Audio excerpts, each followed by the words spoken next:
No dia 13 de novembro de 1974, a casa de 2 andares High Hopes, situada no tranquilo bairro de Amityville, foi palco de uma das maiores tragédias familiares da história. Eram por volta das 3h15 da madrugada, quando o jovem Ronald Butch DeFeo Jr. assassinou 6 membros de sua família enquanto dormiam. A princípio, ele negou o envolvimento no crime. Contudo, os policiais perceberam inconsistências na versão relatada e passaram a pressioná-lo, fazendo com que Butch confessasse os assassinatos no dia seguinte. Em 14 de outubro de 1975, o julgamento de Butch teve início. A defesa feita pelo advogado Dr. William Weber sustentou que Butch sofria de insanidade e que os crimes teriam sido motivados por vozes demoníacas que ele ouvia em sua cabeça. O fator insanidade foi apoiado pelo psiquiatra de defesa, o Dr. Daniel Schwartz, que diagnosticou Butch com transtorno de personalidade antissocial. Contudo, o psiquiatra do Ministério Público, Dr. Harold Zolan, declarou que, apesar de Butch possuir traços do diagnóstico laudado pela defesa, ele estava plenamente consciente quando assassinou sua família. Ronald DeFeo Jr. foi considerado culpado em 6 acusações de homicídio em 2º grau e foi condenado em 6 penas consecutivas de 25 anos cada. Em decorrência do terrível assassinato, Butch perdeu o direito de herdar a casa de sua família. E apesar da residência ter sido palco de um crime chocante, não demorou muito para que fosse colocada à venda por um valor muito abaixo do mercado. Foi então que surgiram os Lutz. O casal, George e Kathy Lutz, adquiriu a antiga mansão dos DeFeo pela pechincha de $80 mil e se mudaram para lá com seus 2 filhos em dezembro de 1975, 13 meses após o terrível ocorrido. Contudo, a estadia da família na casa não durou muito. Segundo relatos da família, coisas estranhas começaram a acontecer.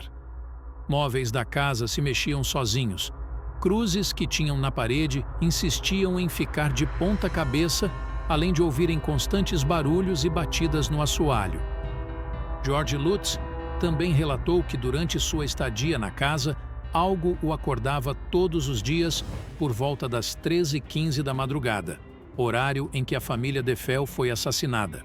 Após 28 dias de horror, em janeiro de 1976, os Lutz deixaram a casa e todos os seus pertences para trás, alegando que foram expulsos de lá por uma forte presença maligna.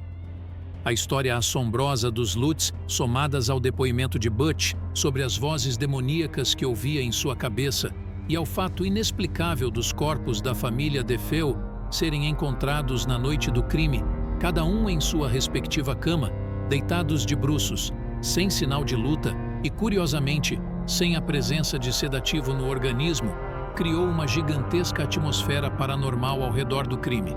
Seria possível que Ronald DeFeo Jr. atirasse em 6 pessoas com um rifle calibre .35, uma de cada vez, sem que as outras não ouvissem o estrondo dos disparos e reagissem à matança?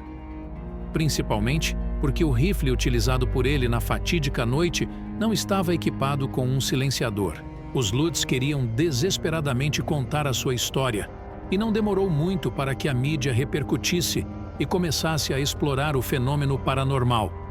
Foi então que, em 1977, os relatos da família foram publicados no livro Horror em Amityville, de Jay Anson, e em pouco tempo se tornou um best-seller. A partir de então, os assassinatos cometidos por Butch passaram a ter um outro ponto de vista. Entidades malignas que habitavam a casa possuíram o rapaz e o levaram a cometer os crimes.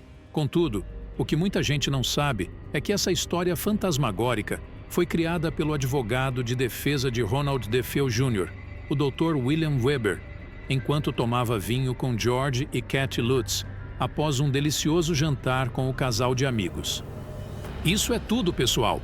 Para saberem mais sobre como sucedeu o fenômeno por trás da história e suas repercussões, inscreva-se e acompanhe nosso canal para receber mais vídeos sobre Amityville.